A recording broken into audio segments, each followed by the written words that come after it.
Salut, c'est Thierry du podcast Au fait, c'est quoi? Alors, aujourd'hui, au moment où nous enregistrerons l'épisode, nous sommes le dimanche 6 juillet 2025 et dans les actualités, vous avez certainement entendu qu'il y a eu les premiers résultats du bac, donc ça prend pas en compte le rattrapage, mais donc les résultats suite aux examens. Et du coup, donc, on parle du bac, en l'occurrence le baccalauréat. Alors, évidemment, je sais ce que c'est, mais je suis pas sûr de connaître toutes les spécificités du bac. Et du coup, j'ai demandé à Sylvain de faire les recherches. Et donc, eh ben pour cet épisode, au fait, Sylvain, c'est quoi le baccalauréat?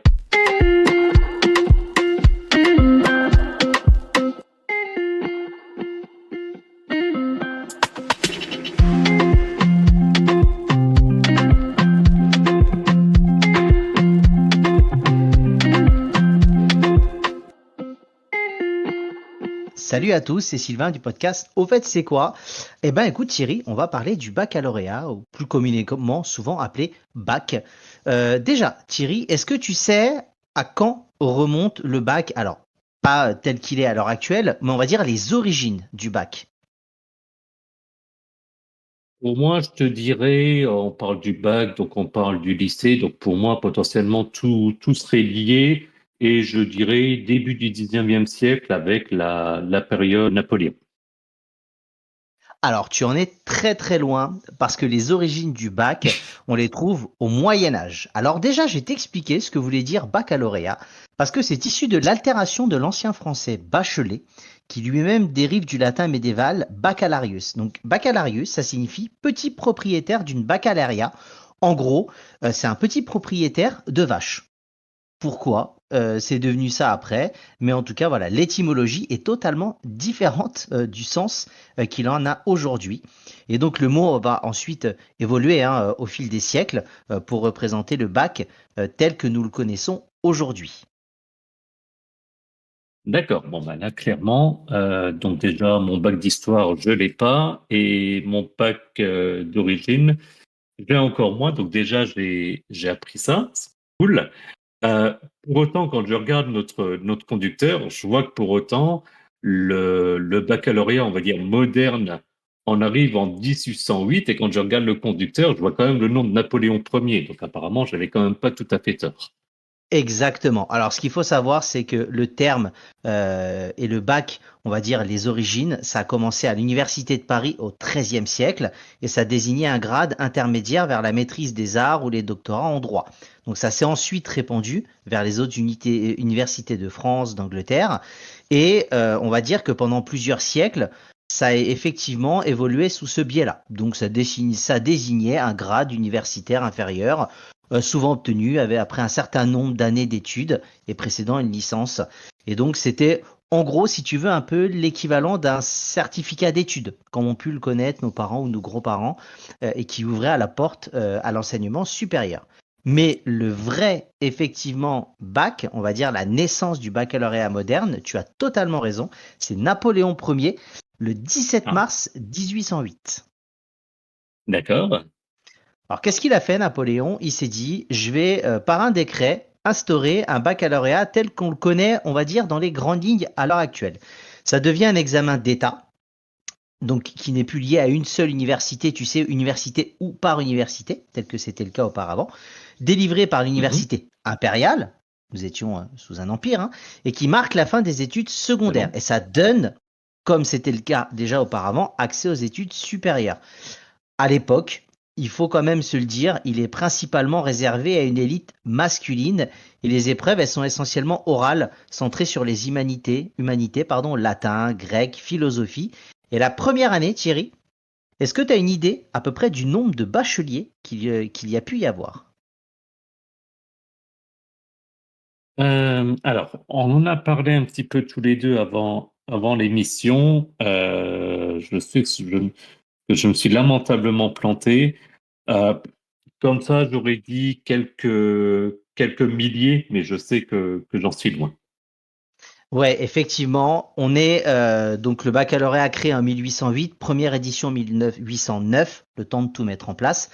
Il y a une soixantaine de bacheliers. Donc, D'accord. tu as surtout des bacheliers des lettres, lettres et sciences. Et bizarrement, l'Académie de Paris, qui avait plus ou moins créé le bac tel qu'on le connaissait, ne présentait aucun candidat. Et donc, D'accord. l'académie, par exemple, tu avais Douai qui en comptait 10, Amiens 9, Strasbourg 7. Et par contre, l'évolution, tu verras qu'en 1812, donc 3 ans plus tard, on est déjà à plus d'un millier de diplômés, 1816, plus de 2000 diplômés. Donc on voit déjà qu'en très peu de temps, ça a quand même pris de l'ampleur, mais c'est vrai que c'était quand même réservé à des gens qui avaient les moyens et qui avaient la possibilité de le faire. Les conditions de travail de l'époque n'étaient quand même pas du tout les mêmes par rapport à aujourd'hui. Et donc ça compte par rapport à ça. Non, et puis même la notion de faire des études, c'était pas l'idée. D'ailleurs, même dans l'histoire récente, même au début du XXe siècle, c'était pas le but. Donc effectivement, et tu disais, c'était un diplôme qui permettait de reconnaître des compétences et de pouvoir passer à l'université. Donc forcément, oui, je peux comprendre qu'il y ait beaucoup moins de demandes qu'est-ce qu'il peut y avoir, que ce qu'il peut y avoir aujourd'hui. C'est ça. Puis souvent, parfois, les élites reprenaient les sociétés de leurs parents ou les enfants suivaient et reprenaient le métier de leurs parents. Un forgeron devenait en règle générale forgeron, un paysan restait paysan. Il y avait beaucoup moins de possibilités d'évolution telles que maintenant. Et donc, dans un premier temps, quand il y a eu la réorganisation du baccalauréat, il y a 5 disciplines, les sciences, les lettres, le droit, la médecine et la théologie. Et donc après, effectivement, ça précède licence, doctorat. Donc tu vois, par rapport aux épreuves que nous avons à l'heure actuelle, il y a des ressemblances, mais pas totalement. La théologie, par exemple, c'est quelque chose qui n'est plus enseigné, en tout cas qui ne fait plus partie du bac en l'état tel que nous le connaissons. Ah, non, je confirme, effectivement. Je pense que maintenant, on mettrait une épreuve de théologie, ça pourrait quand même pas mal surprendre. On préfère mettre des épreuves de musique ou de PS, ce qui forcément n'est pas tout à fait la même chose. C'est ça. En 1830, Du qu'est-ce coup, il qui y a se eu passe? des évolutions Ouais, voilà, pardon. C'est J'allais ça. dire, voilà, forcément, ça a évolué au fur et à mesure du temps. Donc, bah, je t'écoute, hein, Exactement. t'es lancé dans Je vais, l'histoire. Donc, je vais pas rentrer dans un détail complet, hein. J'essaye, comme vous le savez, de vulgariser. 1830, il y a une distinction qui se fait entre les lettres et les sciences. Et surtout, la première épreuve écrite est intronisée. Donc ça consiste en une composition française d'un passage ou traduction d'un passage d'un auteur classique. En 1840, Thierry, les mentions très bien, bien et assez bien sont créées. Ça, c'est important comme ah date. oui, donc c'est assez, ouais, c'est clair. Et puis donc ça a presque 200 ans, on va dire. OK. Exactement. 1852, les baccalauréats des lettres et sciences deviennent séparés. Et donc, on voit ça comme un baccalauréat complémentaire. Il y a vraiment une division, tu sais, un peu telle qu'on le connaît maintenant avec la spécialisation. On y reviendra un petit peu plus tard. Et en Mhm. 1858, tu as un bac sciences restreint spécifique à certaines formations comme médecine ou pharmacie qui est créé. Donc, tu vois, la spécialisation était vraiment très, très poussée à l'époque, en tout cas. Et poussé vers les sciences, apparemment, quand même prioritairement. OK. Exactement. On peut pas parler Et par la suite, du d'évolution. coup, Ça évolue petit à petit. Donc là, jusqu'en 1890, il y a des baccalauréats des lettres et sciences qui continuent. Il y a un baccalauréat de l'enseignement classique en 2 parties. 1891, l'enseignement secondaire, ça devient l'enseignement secondaire moderne. Et tu as vraiment des différenciations. Je ne vais pas rentrer un peu plus dans le détail, mais dites-vous qu'on arrive jusqu'aux années 1900. Et c'est là, effectivement, qu'il y a pas mal de changements. Juste pour te dire, on parlait tout à l'heure des chiffres. En 1926, il y a déjà maintenant 37 000 bacheliers. Donc tu vois qu'on passe d'accord, d'une soixantaine à une centaine d'années plus tard, un petit peu plus en tout cas, 37 000. Donc ça joue énormément. d'accord. Et j'imagine que ça va continuer à évoluer de la sorte. Exactement. Alors, il évolue malgré tout peu au final. Il reste quand même très élitiste. Je vais faire un petit bond en avant dans le passé. À ton avis, la première femme, Julie Victoire Daubié, en quelle année elle obtient son baccalauréat? Moi, je dirais en après-guerre, un peu comme tous les mouvements qu'il y a eu pour les droits des femmes. Donc, je dirais, je sais pas, entre 45 et 50. Et c'est là que je fais un saut en avant parce que cette femme-là, malheureusement, enfin heureusement pour elle, 1861. Ça reste une Ok, exception. Pourquoi? Parce qu'elle venait de l'université de Lyon et elle avait fait un travail sur le droit des femmes et l'université avait poussé pour qu'elle puisse y participer. Mais comment ça d'accord. évolue? C'est qu'il faut attendre 1924, et là on en arrive de nouveau dans les années 20, pour que le baccalauréat il devienne accessible aux jeunes filles dans les mêmes conditions que les garçons. D'accord. Donc Donc, ok, 1924, d'accord. tu vois que c'est Il y a 100 vraiment, ans, effectivement, un an. voilà, elle est vraiment à ce moment-là une avant-gardiste, hein, cette Julie Victoire Daubié. Malheureusement, il a fallu encore attendre 60 ans avant que ça se modernise et que ça puisse être mis en place. On est sur ces périodes-là quand même sur des évolutions lentes. Tu as des introductions d'épreuves écrites, des diversifications de matières, mais t'as pas vraiment beaucoup d'évolution. Il faut vraiment attendre l'après-guerre et les fameuses 30 glorieuses avec le renouveau économique. Et c'est là que le bac va se démocratiser. D'accord. Et effectivement, oui, c'est vrai que quand je prends la génération de mes parents, bon, moi, mes parents n'ont pas passé le baccalauréat, mais ça devenait la génération où ça commençait à en parler. Et du coup, donc, comment ça se passe? Parce que je pense que c'est lié aussi au fait bah, d'avoir plus de monde dans les lycées et donc le baccalauréat qui est comme une espèce de validation de fin d'études. C'est à peu près ça l'idée? C'est ça, on va dire que là on sort du cadre élitiste. La démocratisation, c'est vraiment le nom et le titre de cette période. Le nombre de lycéens, il augmente considérablement et avec eux le nombre de bacheliers. Tu as tout un tas de réformes successives qui visent pour le coup à adapter l'examen à une population scolaire de plus en plus diverse et aux besoins de la société. Donc on voit apparaître de nouvelles séries scientifiques, économiques et sociales, littéraires et techniques. Donc à l'époque, tu sais, tu avais en 1965 le bac A, B, C, D ou E. Ce qu'ont connu nos Tout à parents, fait. mais ce que nous n'avons pas connu nous. Bah, moi, pas de grand-chose. Je crois que la réforme s'est faite dans les années 90 pour parler de bacs scientifiques, littéraires, etc. T'en parleras peut-être, mais effectivement, oui, c'est vrai qu'on parlait avec des lettres à l'époque. Exactement. En 1985, naissance du baccalauréat professionnel. On y reviendra tout à Mhm. l'heure. 1986, en gros, le gouvernement, il instaure des réformes et il souhaite que 80% des étudiants d'admis par classe d'âge, donc 80% de réussite par rapport au nombre d'étudiants. Alors ça a été ramené par la suite à 74, mais on voit vraiment que c'est un enjeu majeur par rapport à cette population, par rapport à l'évolution de la société. Oui, avec des chiffres aujourd'hui qui frôlent les 90%, si on prend en compte après le rattrapage, ce qui, bon, de mon point de vue, est un petit peu élevé, sans vouloir revenir sur le côté élitiste, mais je pense qu'à un moment donné, il y a un peu tout le monde qui a le bac, mais bon, c'est la société qui fait ça, à voir comment ça évoluera par la suite. C'est ça, on est maintenant sur des millions. Pour te dire, j'ai recherché les chiffres de 2024 parce que 2025, on n'a pas encore les résultats définitifs, comme tu l'expliquais avec les rattrapages. Mhm. On est à 79,1% sur la session de 2024. Donc tu vois, il y a quand même pas Ah, mal de d'accord, bah, tu vois, choses. je pensais que c'était plus. Ah, ok. On est à Donc voilà. 80, quoi. Ok, Oui, on est quand même sur cette. Alors, ça dépend des filières. Ça dépend des filières, ça dépend. On bien en sûr. parlera justement un petit peu après. En tout cas, fin du XXe siècle, début du XXe siècle, c'est de la stabilité. Il y a de l'ajustement. Nous, on a connu le bac ES littéraire scientifique.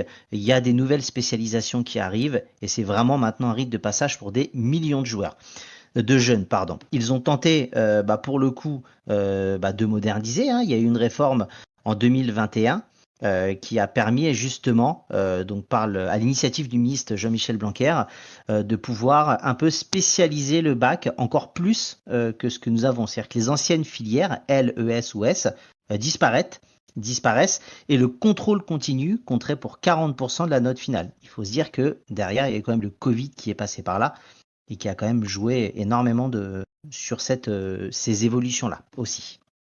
Ouais, et heureusement que je passe plus mon bac maintenant, parce que sinon, je l'aurais jamais eu. Mais bon, ça, voilà, c'est presque une anecdote avant l'heure.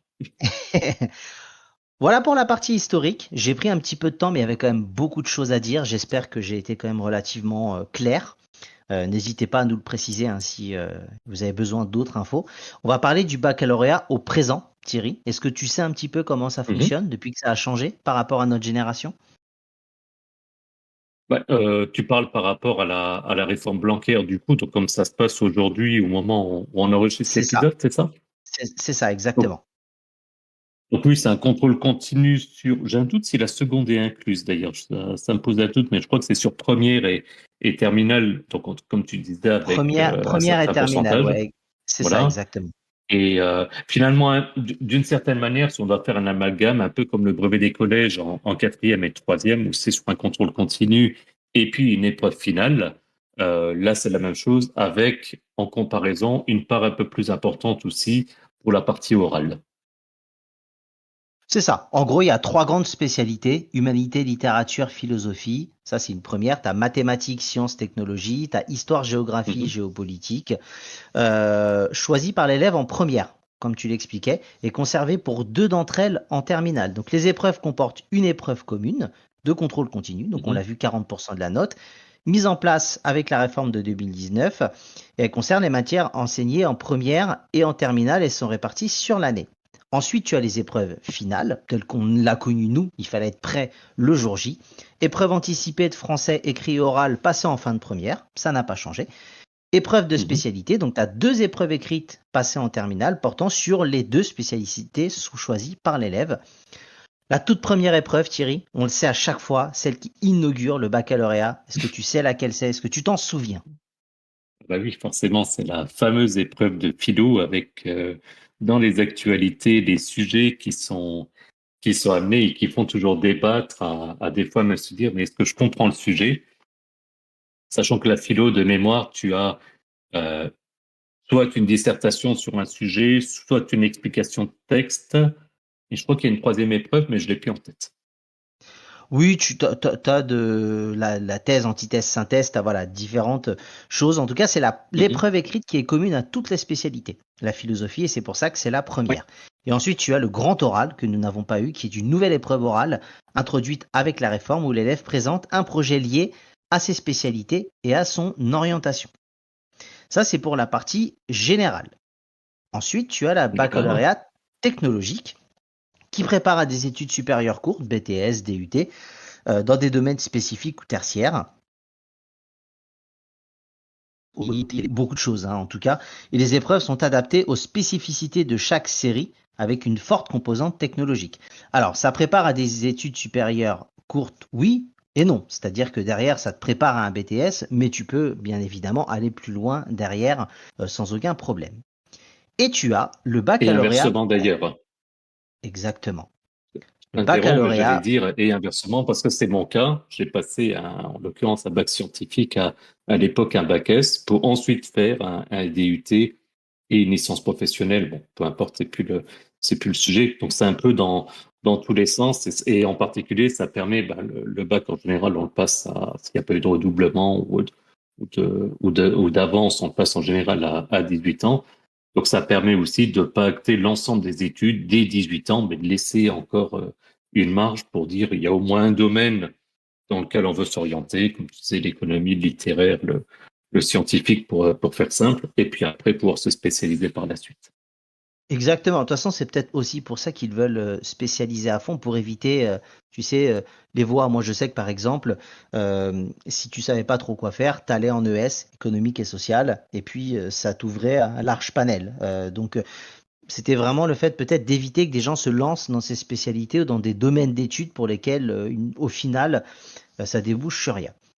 Tu as par la suite le Tout à baccalauréat fait. professionnel qui lui se prépare après la troisième en 3 ans. Ça vise à l'insertion professionnelle directe tout en permettant la poursuite d'études BTS principalement hein, s'il le faut.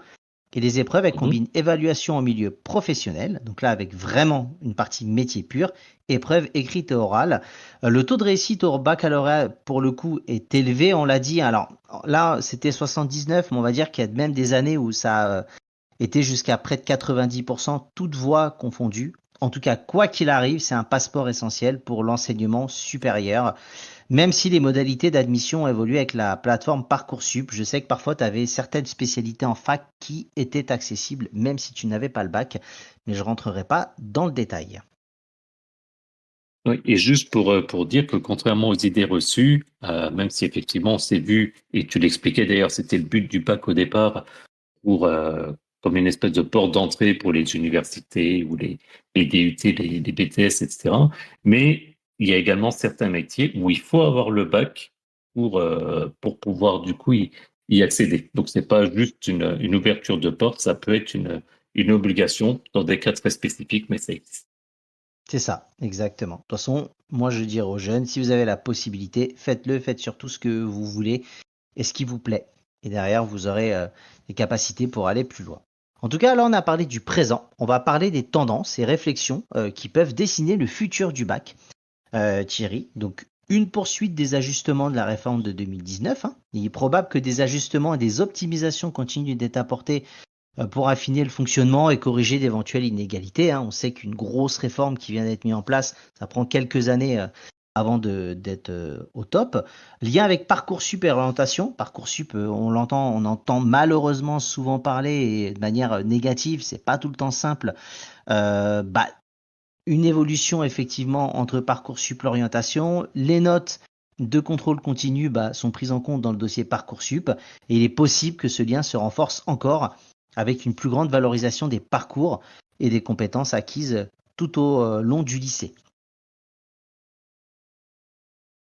Ça me paraît Le logique, but, effectivement. exactement. Le but, c'est de faire une évaluation des compétences et des connaissances le plus poussée possible auprès des élèves, une personnalisation des parcours et surtout, Thierry, on n'en a pas parlé, une numérisation et une nouvelle modalité d'examen parce on est dans le monde du numérique, donc l'intégration du numérique dans l'éducation, ça peut influencer et ça pourrait encore influencer les modalités d'examen, des épreuves sur ordinateur, l'utilisation de ressources numériques ou des formats d'évaluation innovants pourraient se développer, bien que le principe d'équité et la fiabilité technique resteront des enjeux majeurs. Ça ne se met pas en place comme ça. Non, non, et puis ça peut être important même par la suite, c'est-à-dire qu'on peut très bien passer son bac, s'orienter dans une voie et puis des années après vouloir se réorienter. Et forcément, c'est toujours beaucoup plus simple quand on demande le diplôme. Moi, j'ai eu le cas dans un précédent emploi où on m'a demandé de prouver que j'avais le bac. Bon, heureusement, j'avais mon diplôme qui était bien stocké, je savais exactement où, j'ai pu le sortir facilement, le scanner, l'envoyer. Je ne sais pas si c'est pareil pour toi, mais forcément, en version numérique, ça devrait être un peu plus simple à récupérer. Donc, il y a toute la visibilité dans le futur également. C'est ça. Moi, quand j'ai été embauché dans ma société actuelle, ils me le demandaient justement. Alors, je t'avoue que mon père était un roi de l'organisation qui avait tout scanné, numérisé. J'ai juste eu à l'appeler et dire, papa, aide-moi s'il te plaît, parce que moi, je pense que j'aurais été incapable de le retrouver. Mais bon, ça, c'est un autre débat. Et pour finir, en tout cas, il y a quand même quelques débats sur l'utilité et la nature de l'examen. Donc, il y a différentes opinions qui s'opposent. Certains veulent plutôt un examen national unique, d'autres pensent qu'il faudrait remplacer par un contrôle continu intégral. Voilà, en gros, il y a une balance entre la certification nationale, la reconnaissance du travail. C'est un équilibre à trouver. Donc, attendons de voir ce que ça va donner par la suite. C'est ça. Eh ben, merci pour toute cette rétrospective. Tu avais d'autres points encore à soulever ou on passe aux anecdotes? On peut passer aux anecdotes. C'est bon pour moi. Eh ben, c'est Les, parti. Et je vois en première anecdote, je vois le bac des 8 heures. Alors ça, Thierry, le bac des 8 heures, qu'est-ce que c'est? Alors, comme son nom l'indique, une preuve qui a duré 8 heures. En 1832, tu as une réforme du baccalauréat qui a instauré une épreuve orale jugée tellement difficile que la durée de l'examen pouvait s'étendre jusqu'à 8 heures. D'où son surnom, le bac des 8 heures. On raconte que certains candidats, enfin j'en rigole, mais c'est pas drôle, hein, mais s'évanouissaient sous la pression. Oui, je pense que Oh, 8 heures d'oral, oui, ça peut être particulier. ça peut être Je compliqué, l'ai ouais, pas c'est clair. vécu et ça me va bien. Ça me va très bien aussi. Ensuite, la grève des bacs de 1968. Les événements de mai 68, on en fera peut-être un épisode un jour. La France a connu une période de troubles sociaux, de grèves massives. Les examens ont été profondément perturbés. Finalement, face à l'ampleur du mouvement, le gouvernement a pris une décision exceptionnelle. Le bac a été validé sur la base du contrôle continu et de notes minimales, sans épreuve finale pour la plupart des candidats. Alors, je te dirais pas que c'est une situation unique dans l'histoire de l'examen, dans le sens où l'année Covid a quand même aussi également fortement chamboulé les épreuves du bac, et ça s'est un peu calqué sur ce système-là, sur les épreuves continues et des épreuves qui avaient été physiques, qui avaient été annulées. Tout à fait, mais bon, ça reste effectivement des situations exceptionnelles. Bon, le mai 68 et le Covid, évidemment, pas pour les mêmes raisons, mais bon, on va dire que ça arrivait deux fois sur les un peu plus de 200 ans que le bac existe dans la formule en gros actuelle. Donc, ça va. Ouais, c'est ça, c'est ça. Au niveau ensuite des bacs, les lieux insolites. Donc les lieux insolites, par exemple, s'il y a des travaux dans les écoles, tu as déjà eu des épreuves qui ont été délocalisées dans des gymnases, des salles de spectacle, des centres de congrès. Et j'ai mis cette anecdote-là pour toi, Thierry, parce qu'une année à Marseille, des épreuves ont même eu lieu dans le stade Vélodrome, transformé en gigantesque salle d'examen. Ça devait pas être simple de se concentrer. J'espère qu'il n'y avait pas le public parce que si tu installé 80 000 supporters marseillais qui te chantent en même temps et qui te motivent, je suis pas convaincu que tu es super concentré quand même. Une Faut Ola, pas ça qu'il y ait peut être sympa, mais ça peut être un peu déconcertant quand on n'a pas l'habitude. Ça, je suis bien d'accord avec toi. En tout cas, voilà, celle-ci, je l'ai mise pour toi. Je me suis dit quand même que voilà. On a les anti-sèches de plus en plus sophistiquées. La triche au bac, c'est une Ah oui. anecdote récurrente. Les méthodes évoluent avec le temps. Si par le passé on trouvait des anti-sèches sèches, pardon, c'est dur, écrites sur des stylos, des mouchoirs, l'ère numérique a vu l'apparition de techniques plus sophistiquées, micro-écouteurs, montres connectées, écouteurs invisibles. Les surveillants doivent redoubler de vigilance et s'adapter aux nouvelles technologies. Et on sait que parfois, régulièrement, on a quand même des sujets qui fuient et ça a même parfois généré de refaire un examen pour des gens qui n'avaient pas eu vent de cette fuite, mais qui, voilà, ils ont dû le refaire. Ce qui n'est pas simple, malheureusement, parfois. Non, et c'est pour ça qu'ils ont toujours des sujets de secours, justement. Et j'avais vu un reportage sur le transfert des sujets. Il y a après des copies d'examen, etc. C'est très, très, très sécurisé. Euh, Ça vous intéresse, faut chercher. On trouve certainement ça sur les plateformes vidéo classiques. Mais ça, c'est intéressant. Tu avais d'autres anecdotes encore? Alors, pour finir, parce que je sais que toi, tu as réussi à quand même déplacer une épreuve du bac, donc ça ressemble un peu à de la corruption, mon ami Thierry. Juste, tu nous expliqueras peut-être brièvement après. Le plus jeune, dis-moi, si tu sais, quel est le plus jeune baccalauréat et le plus ou la plus ancienne? Je trouvais que c'était une belle fin. Alors, plus jeune, c'est compliqué parce qu'en plus, on parlait d'un jeune de, je crois, 8 ans qui devait le passer. J'ai entendu, comme dirait un ancien humoriste, j'ai entendu à la radio ce matin qu'il ne l'avait pas passé. Il avait 8 ans. Donc, du coup, plus jeune, je dirais, je sais pas, 12 ans, 13 ans, 14 ans. Alors, le plus jeune, c'est 11 ans. Alors, voilà, capacité D'accord. intellectuelle exceptionnelle. Évidemment. Et la plus vieille, c'est une candidate, 92 ans. Félicitations, S'il vous ce plaît. qui prouve qu'il n'y a pas d'âge. Ça arrive vite. D'accord, ouais. Voilà, 92 ans. Félicitations. exactement. Il y aurait des milliers d'anecdotes que nous pourrions citer. J'ai préféré effectivement en rester là. Est-ce que tu as d'autres questions ou informations avant de passer au générique, vos différentes infos complémentaires?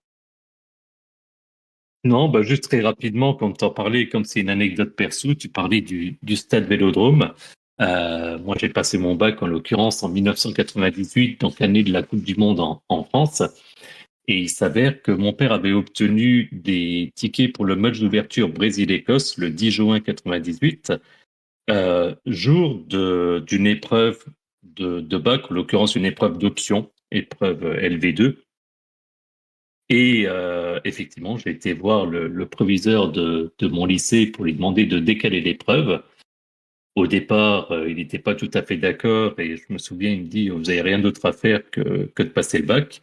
Je lui ai dit oui, mais en même temps, rien n'empêche non plus de se détendre un petit peu. Il m'avait répondu que j'avais de la chance parce qu'il était passionné de football et donc il comprenait que j'étais intéressé. Donc il me décale l'épreuve de bac Et au moment où je rentre dans la salle d'examen pour mon épreuve donc de LV2, le prof me pose la question, évidemment en plaisantant, mais je m'en souviens quand même, en disant si je vous mets 20, est-ce que vous me donnez vos billets? Et je lui ai répondu certainement pas, c'est hors de question.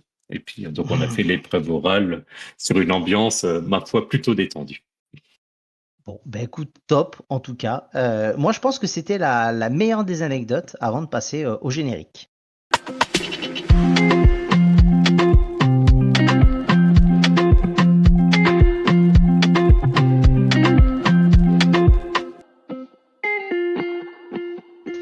C'est Sylvain du podcast Au fait c'est quoi? Vous me connaissez, je vais vous parler de X, anciennement Twitter, géré d'une main de maître par Thierry, qui cite nos épisodes, qui retweet, qui tente d'aller débaucher de superbes invités pour nos prochaines interviews. Thierry, je te laisse présenter la suite de nos réseaux. Ben, merci Sylvain. Effectivement, je tente des fois de relancer des anciens épisodes et de ce que je vois, ça semble un petit peu marcher. Donc c'est cool. Ça veut dire qu'il y a quelques personnes qui nous suivent ou qui voient passer nos messages. Et puis, ben, du coup, si vous voulez nous suivre encore un petit peu plus, le plus simple, c'est de vous rendre sur notre site internet www.auffaitc'estquoi.fr, puisque vous allez pouvoir retrouver les liens de notre podcast en fonction de votre application préférée. Également les liens vers notre chaîne YouTube, notre compte X, anciennement Twitter, notre page Facebook. Et puis également, n'hésitez pas à y penser à consulter les notes de l'épisode pour obtenir les liens vers notre page Buy Me a Coffee si vous souhaitez nous soutenir financièrement, nous payer l'équivalent d'un café ou d'une bière. Il y a pas d'engagement, vous mettez la somme que vous voulez. Et puis, ça vous permettra d'avoir les liens vers notre serveur Discord dans le cas où vous souhaitez discuter entre vous et avec nous. Merci à tous et à plus dans le bus. À bientôt, salut!